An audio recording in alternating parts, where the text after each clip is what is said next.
When a pet becomes aggressive, it's one of the most difficult things for an owner to deal with. But the good news is there are plenty of ways to prevent it. In today's Find a Friend segment, sponsored by Rascal Animal Hospital, we're discussing just that with Dr. Megan Herron from the OSU College of Veterinary Medicine. So thanks for being here, Megan. My pleasure, Robin. Thanks. So who do you have with you today? This little guy who is not aggressive. He is not at all. We just happened to be talking about that today, but his name is Monty, and he was actually pulled from a Kentucky shelter, and he's in foster care with a rescue called Pet Promise, and apparently living in this foster home with dogs and kids and doing quite well. He's been pretty docile here today. Seems to be a very nice, loving family pet looking for his forever home. Yeah, he's very gentle. There's nothing, I mean, he came right up to everybody. He's obviously, you know, hamming it up for the camera because he knows his home is out there, right? That's right. So he would be pretty much good with anybody. As far as we know. As far as you know so far. Okay. And he comes from a rescue, so he's got all his first shots. Absolutely. Was spayed, neutered, all that stuff. Yep, he's ready to go. Okay. Petpromise.org is the website. You can find that. So we're going to talk about today aggressive behavior, because it's something that anybody who is a pet owner, you know, doesn't want to deal with. They don't want their pet to be like that. So we're going to start with kind of what you do, and that is you're a veterinary behaviorist. Yeah. So what is that? So a veterinary behaviorist is someone who graduated from veterinary school, which I graduated from the Ohio State University back in 2005.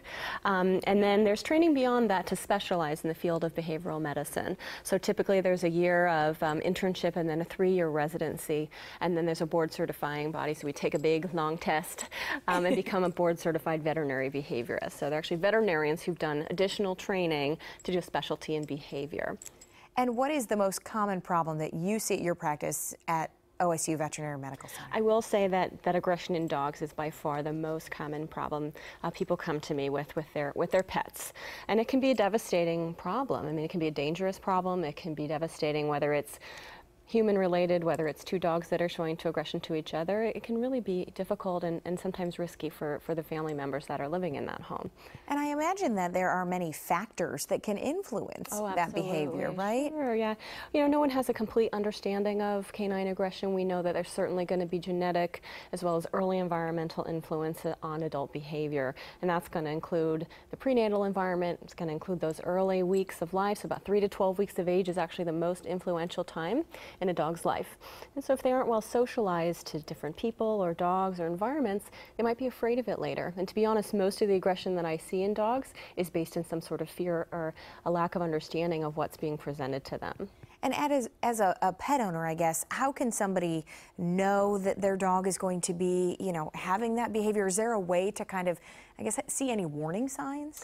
It's difficult to see warning signs, especially in a puppy. Certainly there are red flags, seeing puppies that are really, really fearful, or young dogs that are already displaying any sort of aggression like growling, snarling, snapping.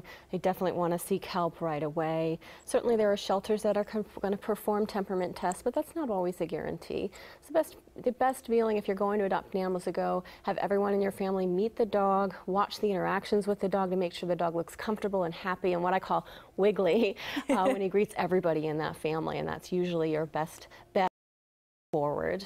And if your dog has been aggressive in the past, how do you go about making sure it doesn't happen again? Is it ever too late?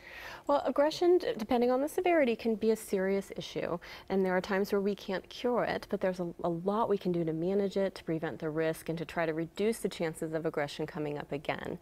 And certainly every individual family is going to have unique needs, which is why we recommend they set up an appointment. Veterinary behaviorists are probably one of the best lines of defense to help pet owners if they are experiencing, particularly a serious human aggression problem. So we offer appointments at the Ohio State University Veterinary Medical Center, and if owners are interested, they can call or they can visit the website to get that information. So www.vet.osu/behavior has all the information about the appointments we offer. They're pretty long, so we have owners fill out some paperwork ahead of time. We meet with them anywhere from 2 to 3 hours in length, and we do extensive follow-up with them through email and phone. So it's long but thorough. That's Absolutely. the important part. Yeah, we got to get to the bottom of it. It's a complicated issue. All right, let's talk about this event you have that you're hosting, Understanding Canine Aggression. When and where is this, and people, where can they sign up? Yeah, great. So this is actually something for the general public, and it's being hosted by Columbus All Breed Training Center, and it's going to be Saturday, September 12th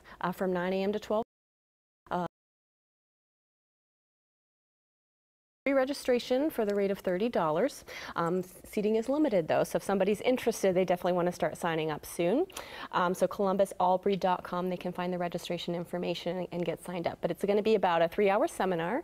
We'll kind of explore the topic of canine aggression, understanding it, sort of your basic steps towards managing it, as well as we'll go over some tools of the trade, so fun tidbits for people.